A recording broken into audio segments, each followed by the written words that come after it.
What up, my awesome viewers? Rio Gion here, and have we reached peak controller?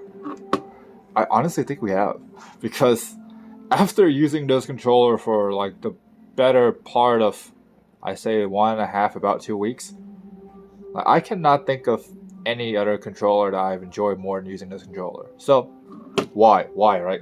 Why is this peak controller? So, the very first thing is the way how it handles, the way how it feels in your hand.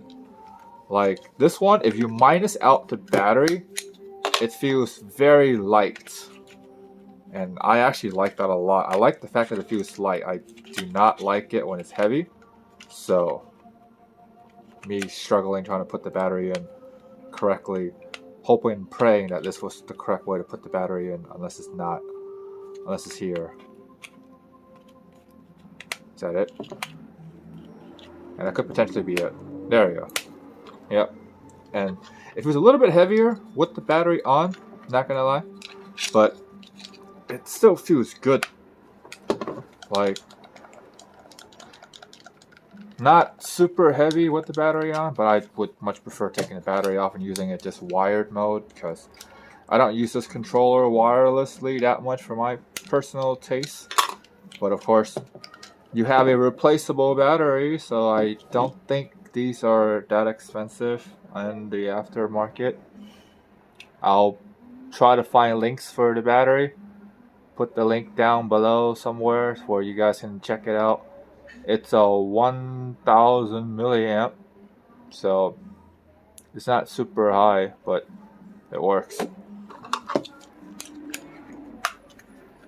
And besides this, the way how it handles, the next best thing that I like about this is the buttons.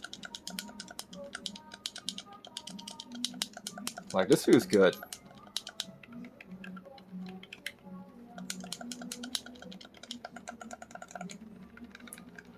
The buttons feel clicky and tactile. There you go. That's what I was going to say. They feel clicky and tactile. So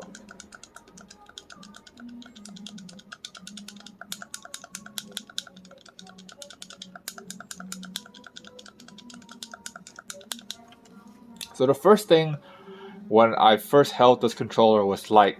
Light, a lot of people, including myself from time to time, would equate to cheap. But it's not, because everything feels solid. Like the fit and finish feels really thought out. Like it's really placed together well. There's no like breaks and cracks and things like that on the controller. And besides that, this D-pad, this Super Nintendo D-pad is so freaking good. Yeah. Because if you play a lot of like those shoot 'em up games when they only use D-pad for some darn reason, this is it. This is where the magic's at. It feels good. And these are nice and soft. And the best thing about this is that not only that they're linear, but they're soft. They're soft linear. They're not like there we go. This is the closest thing that I have to an Xbox controller at the time, but these feel rough. Like, I mean, now they're kind of broken down so they don't feel as rough, but man, compare that to this, ooh, there's very little strength you have to put here.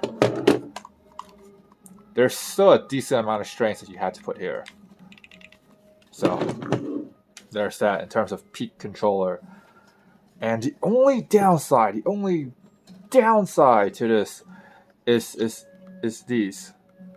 Like, these are like the TV remote sort of quality, where if you have like little niece and nephews or little kids, they're gonna rip them right off. And it's a shame that they don't use these kind of buttons, these kind of like plastic coating buttons on the select and start. That's the only thing that I kind of don't like about this controller.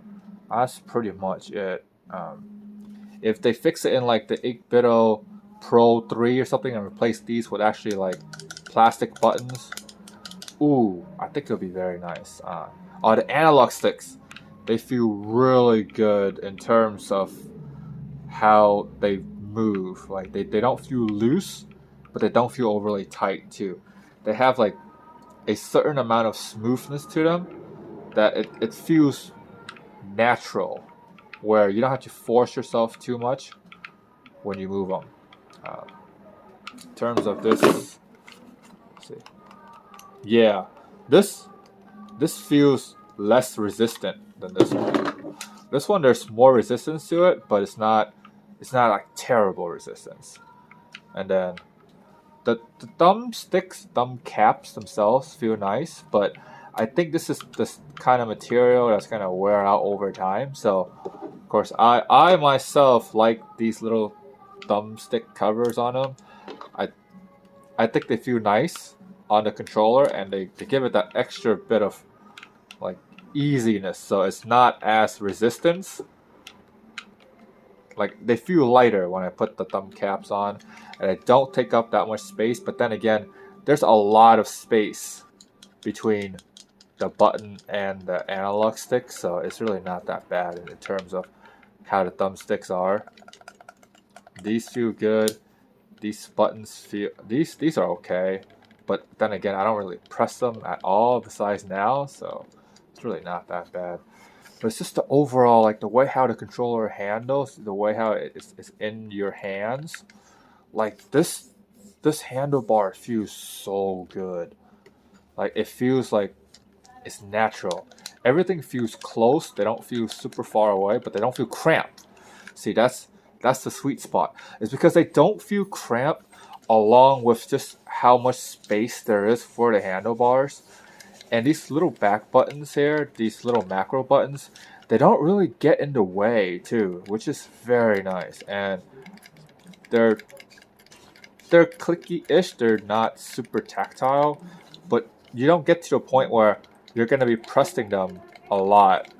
Like there are times when I do notice it, but a lot of the times when I play, like the way how my hand is holding the controller, it kind of bypass the buttons. So I don't hold them like this as much as holding them like this. And if I hold them like this, like the finger just kind of bypass the actual button that's on the back. So yeah, I don't really notice them, which is nice. It's a very nice feature. And also these are macro, so I think I mentioned that already.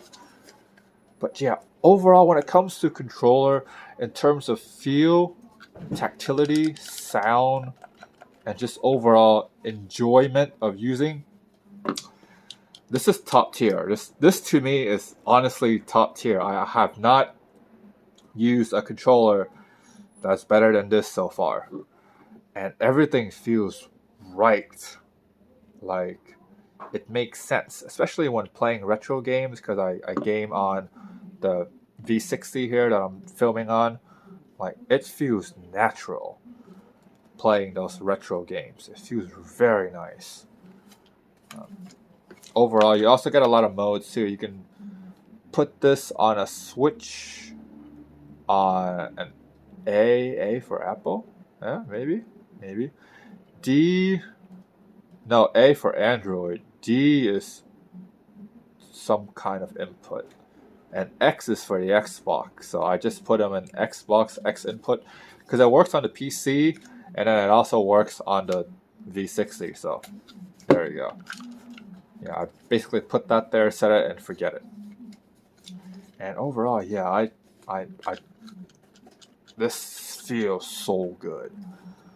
I know there's a lot of reviews on this controller, and a lot of them talk very, very good words, and it's true.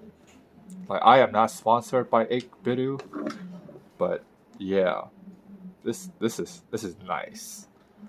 And if they have the version 3 to fix the select start button, I think this is chef's kiss. Very good, very, very good. Yeah, overall that's pretty much my thoughts and feeling review that I had so far. I felt like this is it. Like this feels really freaking good. Yeah, so let me know what you guys think. If you guys had this controller before, have you had any problems? Do you hate it? Do you love it? Comment down below. Let me know if you also are curious about this controller, you want to buy it and check it out, I have the links down below as well. There's an Amazon affiliate link, so if you like supporting the channel and buying merch from there, you can support the channel and buy them, no extra cost to you. That was not as smoothly as I thought it would be. Anyways, if you're new to the channel, click subscribe, the bell, thumbs up, comment. I think that was it. I think that was everything. Alright, you guys, stay awesome.